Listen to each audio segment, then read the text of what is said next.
It's my pleasure to be the director of Jackson River Governor's School. I was talking with Mr. Clark as we were waiting for the meeting to begin. I consider myself an extremely lucky person. I did not plan a career, and that's probably why it turned out so well. But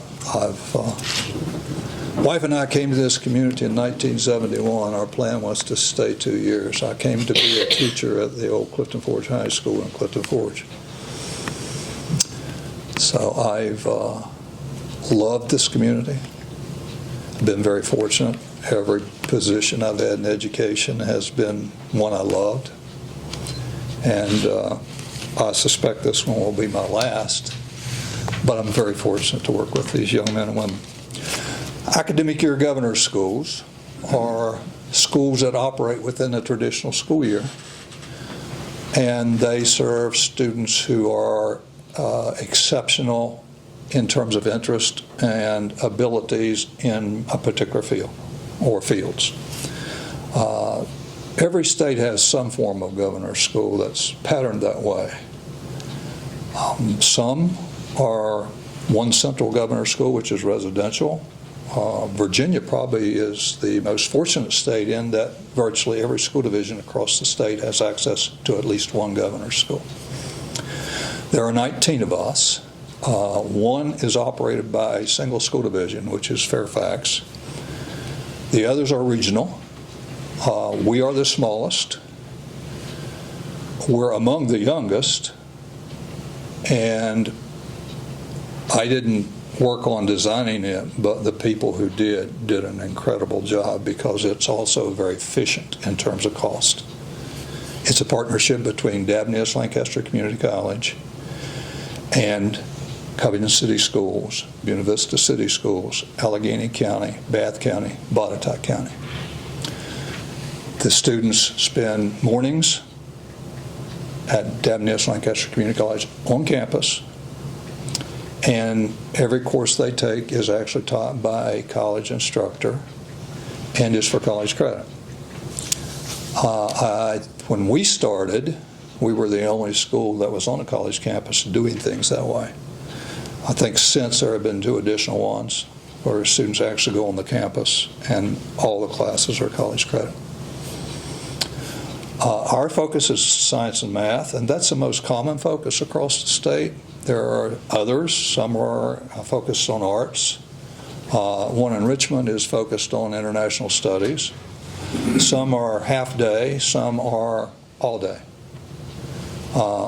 Ours, of course, is half day, and that's the more common structure. We are funded in probably 3 categories, maybe 4. Tuition for the students paid to the college is paid by the individual school divisions. It runs through the governor's school budget, but each school division pays tuition for their own students. Each school division also pays an annual membership fee. Currently it's $3,000. And then we also qualify for technology grants from the Virginia Public School Authority as a school. So we have that $26,000 annual that we have that actually allows us to furnish students technology. And then we get state aid. That's separate from what school divisions get. It's money that the school divisions would not get if they didn't operate a governor's school. So your actual cost of operation of the governor's school is $3,000 plus student tuition. That's what it costs the locality, which is an incredibly great bargain. We have what I consider to be among the best faculty from Dabney Lancaster teaching our classes. Currently, all but 2 of our staff have public school teaching experience. College instructors are not required to be trained teachers. They're hired for their expertise in the subject matter. Some are great teachers. Most are actually good teachers. But public school teachers are all trained in child development, instructional strategies, all those other things that go into making a really effective teacher. So we're very fortunate in that respect. Our students we start class at 8 a.m. We finish at 10:30. We go Monday through Friday. And students typically go in their junior and senior year. So in 2.5 hours a day for 2 years, our students actually earn 40 college credits just from the Governor's School. That typically starts our students in college as at least a sophomore. With some additional dual enrollment at their high school or through the community college in the summer or online, they can earn an associate degree by the time they graduate with only 27 additional credits to the Governor's School credits. They already earn from the college a certificate at the end of their first year. It's a certificate of career studies in science and mathematics.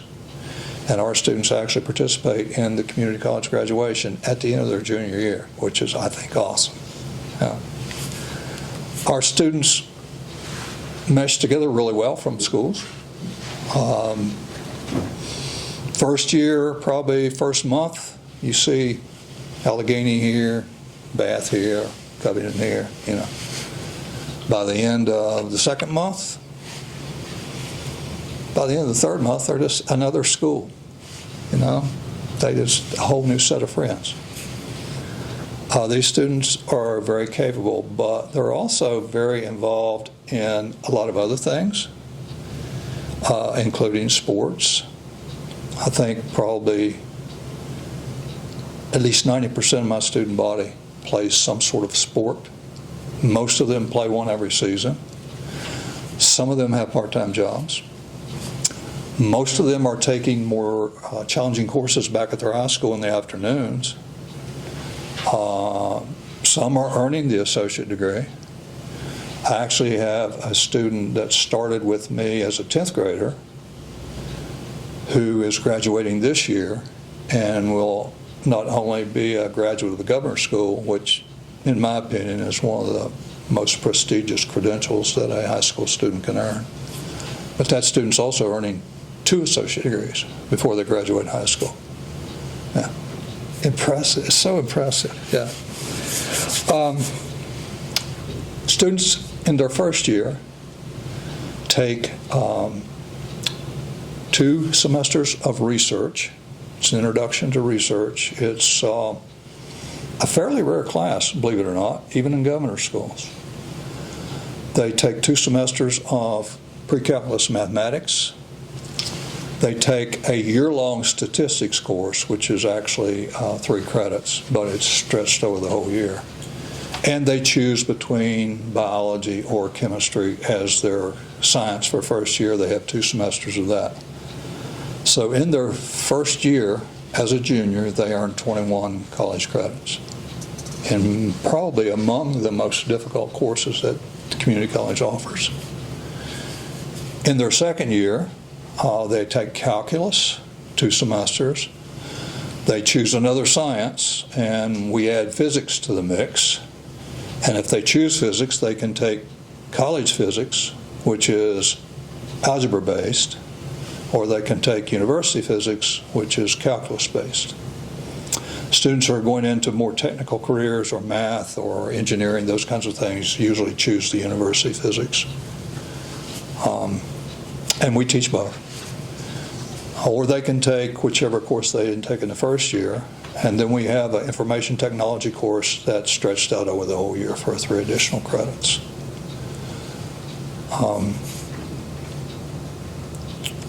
Our enrollment varies from year to year. Smaller divisions particularly. One year I may have 5, 6, or 7 students from a division. Next year I may have 1 or 2. The pandemic has affected our enrollment somewhat negatively, but I think that will bounce back. Probably take another year, but I think it will.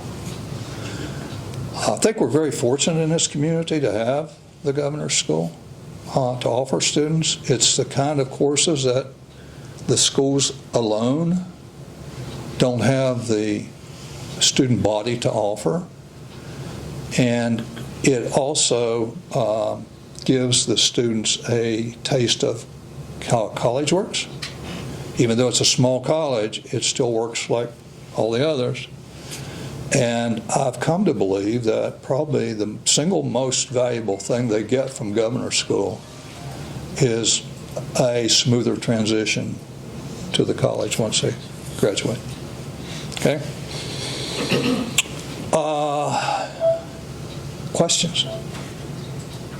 You're representative on our board, which we're governed by a board that comprised of one person from each of the participating school divisions, is Mr. Woodson. Mr. Woodson has been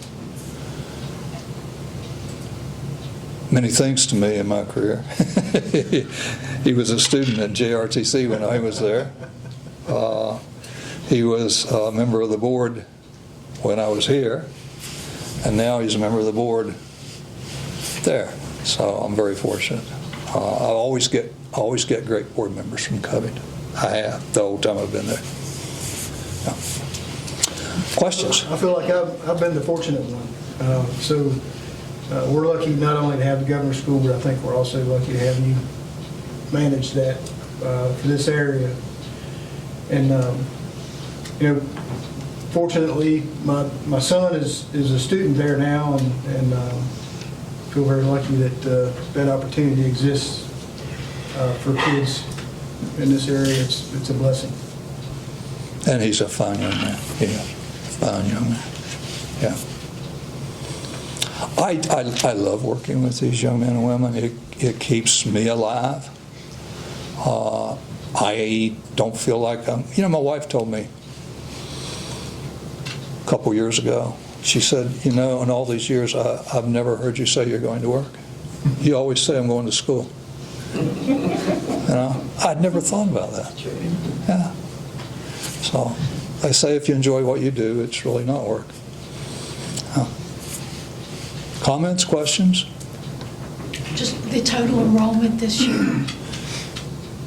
We started with 32. I think we're down to 25 or 6.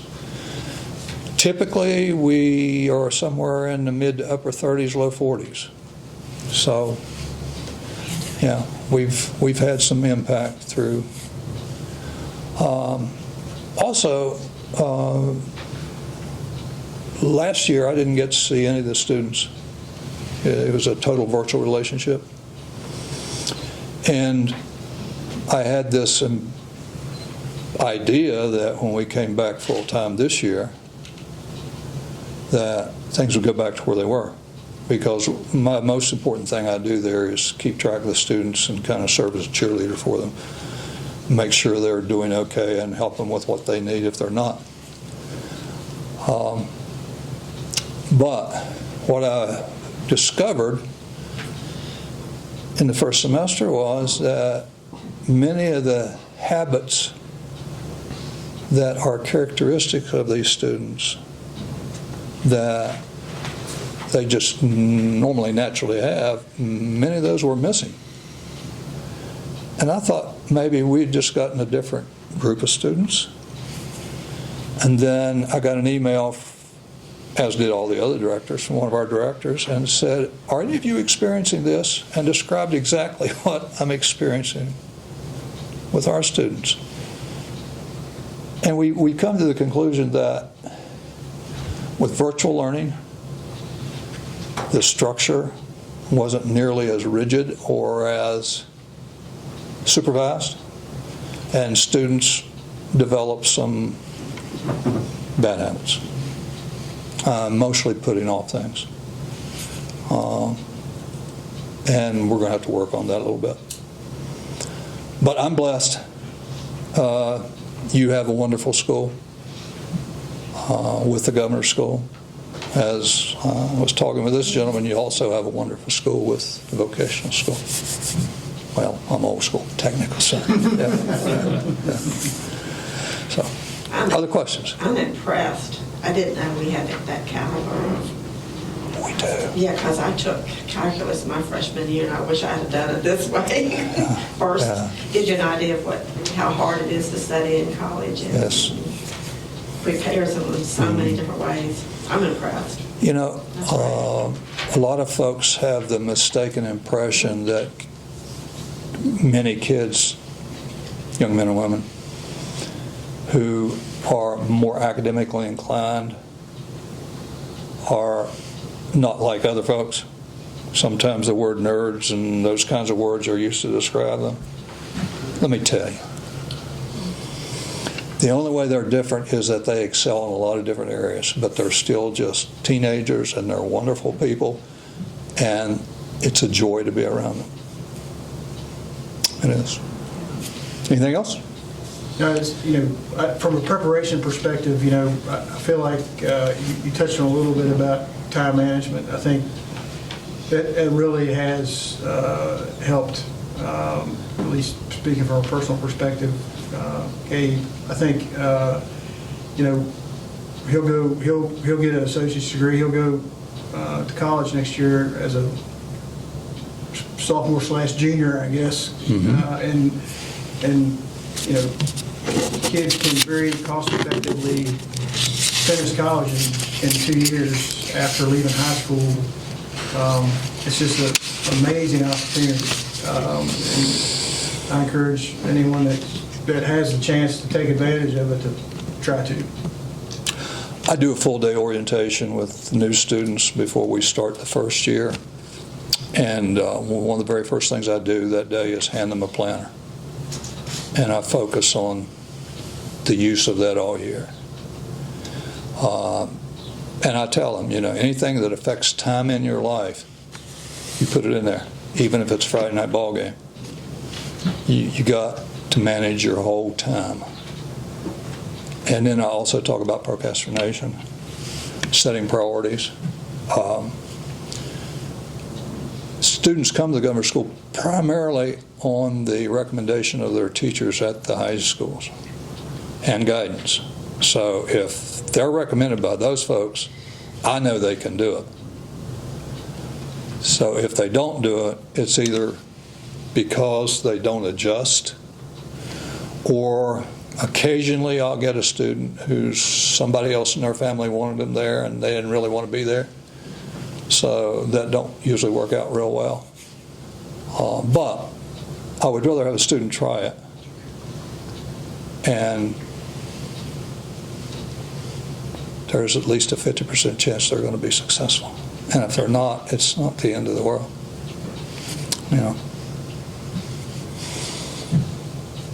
Well, thank you. I appreciate the invitation. I always enjoy coming here.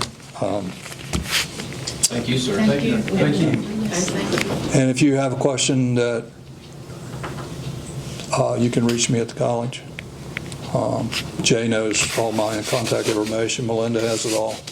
So be happy to talk with you about any part of it. And thank you for allowing me to come. Thank you for coming, gentlemen. Thank you. Thank you very much.